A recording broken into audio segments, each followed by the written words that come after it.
E aí, pessoal? Nesse clima um pouquinho diferente, eu volto aqui a conversar com vocês a respeito do que foi a minha história ali no meio alternativo e, consequentemente, com a música alternativa. A partir daquele momento onde eu comecei a discotecar na matinê do Dedê, que era aquela casa noturna que eu comecei a frequentar, que eu conheci com a minha amiga, e algumas semanas depois eu voltei lá e não parei mais de ir. A verdade é essa. Eu acho que até hoje, um programa que eu faço com a minha esposa é de vez em quando a gente pega e vai no que era lá, né? Que é o Madame Satã, hoje em dia, que é uma casa noturna renomada, que foi ampliada, reformada, enfim, que é um super lugar hoje, né? Mas na época era um lugar bem simples, né? Era um lugar que como eu tinha falado um pouco antes, ele estava bastante decadente, mas que recolhia ali dentro dele um público muito sincero e muito dedicado, para falar a verdade para vocês. Não tinha nada de suntuosidade, as pessoas eram muito autênticas, eu posso dizer isso, porque não tinha grande coisa para se mostrar, sabe, pessoal? É diferente de hoje, né? Hoje em dia a gente sai, a gente tem, porque a cultura mudou na verdade, né? Então a gente tem essa necessidade de mostrar que a gente está num lugar legal. Lá, se eu for muito sincero com vocês, eu vou dizer que não era um ambiente legal, mas era um lugar muito legal. É difícil explicar assim como que um ambiente que é decadente, um pouco sujo talvez, né, possa ser uma coisa que seja construtiva, interessante, diferente e que traga coisas tão importantes para a sua vida, né? E foi mais ou menos isso.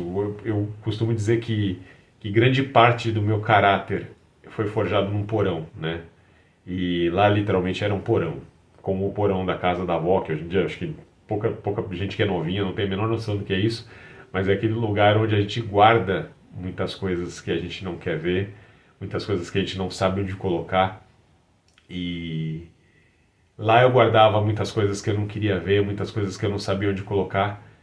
E foi poeticamente um casulo ali, né? Onde eu me desenvolvi, onde eu mutei, metamorfoseei e me tornei quem eu sou, né? Eu acho que eu deixei de ser aquele menino tímido, suburbano, de classe média alta e me tornei uma pessoa e um cidadão, né? Parece muita responsabilidade para um lugar, mas é uma responsabilidade que ela é compartilhada com pessoas que eu considero, porra, amigos, professores e que foram muito importantes na minha vida e na minha formação. Como outros professores, enfim, não vou tirar o mérito também da educação que eu tive em casa, da educação formal que eu tive na escola, enfim, mas eu acho que para a vida ali foi meu primeiro laboratório de não tão controlado assim, porque era um ambiente que te desafiava, né? Acho que foram minhas primeiras brigas de bar foram ali também, né? Não dá pra falar que não, pessoal, não dá pra mentir, sabe? São muitas coisas que rolaram mesmo, mas vamos voltar e tentar estruturar essa história.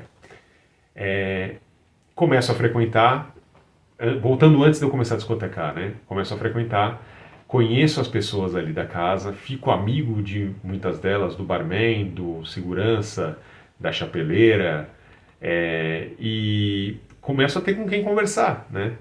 E esse com quem conversar, eu começo a poder mostrar um pouquinho de quem eu sou, de quem eu já tinha me formado ali até aquele momento. E música nesse ambiente alternativo, naquele momento histórico específico, era um diferencial, era um denominador comum, mas que era muito importante ali para você se estabelecer dentro da cultura. O conhecimento era muito valorizado. Diferente um pouco de hoje, né, que a gente tem bastante acesso e que a gente pode conseguir tudo, né, que a gente deseja ali. Que se a gente tiver um tiquinho de conhecimento, um tiquinho de curiosidade, a gente consegue angariar ali um conhecimento muito legal e importante, né? Na época era diferente, era mais difícil, como eu falei para vocês. Aquelas fitas, aquela discoteca de fitas que eu citei, ela fez a diferença dela, porque foi através daquelas músicas, daquele código em comum que eu comecei a desenvolver com aquelas pessoas, que eu comecei a ter assunto, né?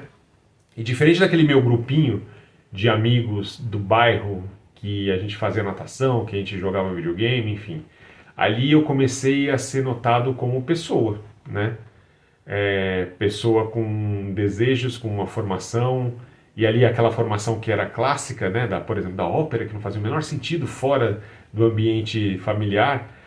É interessante como aquilo era valorizado ali naquele momento, né? Como eu falar outra língua era valorizado naquele momento. E eu não estou falando inglês, estou falando italiano.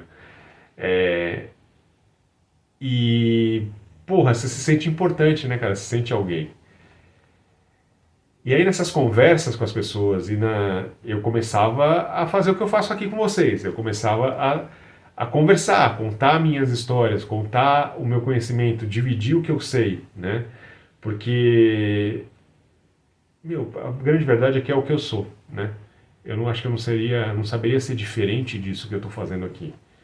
E vocês podem falar, puta, é um personagem, o cara tá no YouTube querendo fazer onda. Não, cara, eu só tô de verdade me divertindo, tirando da cabeça um container de merda que eu guardo a semana inteira, sabe? É meio isso mesmo. Então, se vocês acham que é qualquer outra coisa, vocês estão redondamente enganados, porque não tem nada a ver. Mas enfim, não sei o que vocês acham, não dá pra saber isso. Mas vamos voltar.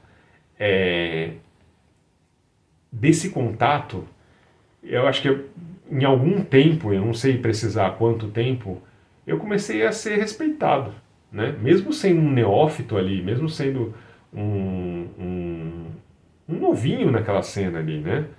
É, talvez pelo conteúdo, talvez pela veemência e pela eloquência que eu colocava ali na forma como eu tratava e como eu levava os assuntos ali pro pessoal, eu comecei a ser ouvido e foi muito legal ser ouvido, né? Fez muito bem para mim, fez muito bem não só para a vaidade, mas para a pessoa também, de me sentir parte de uma coisa maior, né? E isso fatalmente foi descendo a escada, né? Desceu do salão de cima e desceu a escada para a pista. E dali a pouquíssimo tempo eu já estava com uma relação de amizade e de coleguismo, enfim, com os DJs da casa, né? E foi num domingo que um DJ que veio a ser meu sócio depois, lá na época do Umbral, ele não ia conseguir chegar tão cedo, enfim. E ele falou assim, pô, Daniel, você não quer abrir a noite aqui? Você toca durante uma hora, eu vou me atrasar 1h30 mais ou menos, você traz suas coisas, tal. Se você precisar de qualquer coisa eu te ajudo, enfim. Né, eu te empresto o disco. Eu falei assim, não, cara, eu trago as coisas que eu tenho, que eu acho que dá pra fazer uma sessão de 1 hora até 2 horas com o que eu tenho. 2 horas, meu, não é grande coisa, tá? 2 horas numa pista são 26, 27 músicas. Então não é um negócio que é gigantesco, é difícil de ter. Eu tinha 27 músicas alternativas para tocar, né? Então eu angariei ali um tanto de CDs, no dia que eu tinha sido convidado e toquei, né? E foi nesse dia que aconteceu uma coisa muito legal. Foi nesse dia que eu conheci uma pessoa muito importante na minha vida, que logo depois de mim ia tocar, e vocês vão ver eu citando pouquíssimos nomes aqui, mas esse é um nome que eu faço questão de citar porque é um cara que eu admiro, que eu acho importante demais para a cena alternativa daqui de São Paulo, talvez do Brasil, né? Mas não saberia dizer a dimensão da importância dele. Eu sei que é um cara que eu acho foda, que é o Tony, né? É o DJ Antônio Moreira, que é o DJ Tony, que foi responsável por me ensinar muita coisa e de uma forma totalmente abnegada, totalmente gentil e aberta. Porra, é um cara que eu não sei o que ele enxergou, mas eu sei o que eu enxerguei nele. Eu enxerguei um grande amigo nele e é isso que eu tenho até hoje. Eu tenho um grande amigo no Tony. Eu estava na cabine tocando, eu dei minhas sambadas, eu tinha em casa já um equipamento que era muito improvisado, muito bambembe, assim, eu tinha um mixer, eu tenho até hoje esse mixer, tá? Mas ele está guardado, enfim, ele nem funciona direito, é um mixer Berserk, que é uma marca bem chinfrinha, assim, tá, de equipamento.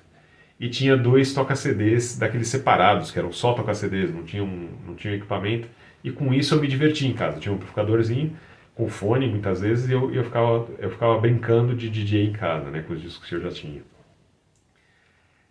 Enfim, eu toquei, dei as minhas sambadas, dei as minhas atropeladas ali na música, porque a única noção que eu tinha era o 4x4, né, de entrar no tempo. mas ainda não tinha muito talento para selecionar o repertório, né? Então eu casava músicas que não tinham muito a ver, enfim, porque simplesmente eu achava, mas meu repertório era muito limitado, eu tinha pouca música para tocar ali, né? Não tinha muita opção. É, no finzinho da minha sessão, o Tony entrou e ele ficou dentro da cabine comigo, conversando amenidades e tal. Perguntou quem eu era, de onde eu vim, enfim. Eu perguntei quem ele era, de onde ele vinha, e a gente ficou batendo papo. E eu acho que nas 3 últimas músicas da minha sessão, ele falou assim, cara, posso dar uma olhadinha nos seus discos? Eu falei, lógico, pode. Ele foi olhando, né? Aí ele foi me falando, pô, por que você não põe isso? Por que você não põe aquilo? Eu falei, pô, pode ser, vamos ver, né? E foi me ajudando. Daí ele falou assim, ó, conta o tempo, sente a pista, olha as pessoas. E eu via as pessoas, via a luz, ficava compreendendo tudo aquilo. E aí, de repente, cara, de repente mesmo, e eu acho que eu nunca falei isso pra ele, eu já agradeci ele 1 milhão de vezes, tá? Ele sabe que ele é meu mestre, que eu sou o padawan dele. Mas eu comecei a sentir a pista, mais do que ver a pista. E foi ali que eu me entreguei, né? Foi ali que eu realmente tive um estalo e esse estalo me disse, cara, você também foi feito para isso, né? E esse também foi feito para isso me trouxe para um universo que nunca mais saiu de dentro de mim e que tem tudo a ver com a música, né? Terminando um pouco esse conto, foi aí que eu comecei mesmo, aí que eu abracei esse pedaço do meu perfil e que não teve mais volta, né? Eu olho para esse passado e tenho um puta orgulho dele e tenho uma enorme gratidão por poder ter conhecido o Tony, por poder ter conhecido as pessoas também que não deram certo, né? Que a gente acabou cortando relação, mas que todas elas tiveram sua importância ali nesse início de trajetória. É, Fazendo aqui só mais um tantinho de biografia para terminar logo esse vídeo.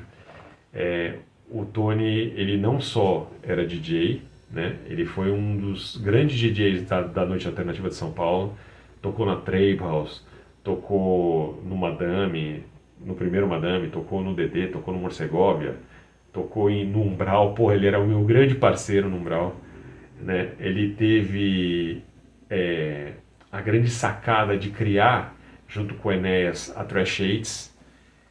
Vocês já devem ter ouvido falar, é uma grande festa de música trash, música dos anos 80, que foi uma febre aqui em São Paulo por 10 anos, talvez, no início dos anos 2000, era um negócio que explodia.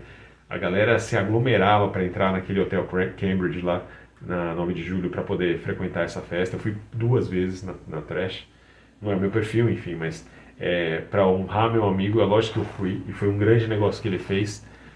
E fora isso, ele lançou 2 coletâneas que são. 3 coletâneas, vai, se for considerar Treibhaus também são 3 coletâneas. Mas ele lançou a Black Sundays, que ele tinha um projeto chamado Black Sundays, que foi emblemático dentro da noite alternativa brasileira.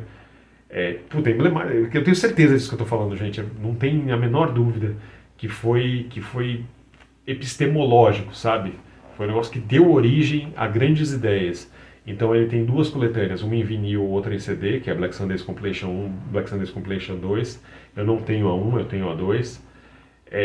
Depois ele lançou a Treibhaus Compilation, e com grandíssimas músicas, cara. Foi muito importante mesmo. Depois eu vou mostrar para vocês essas compilações.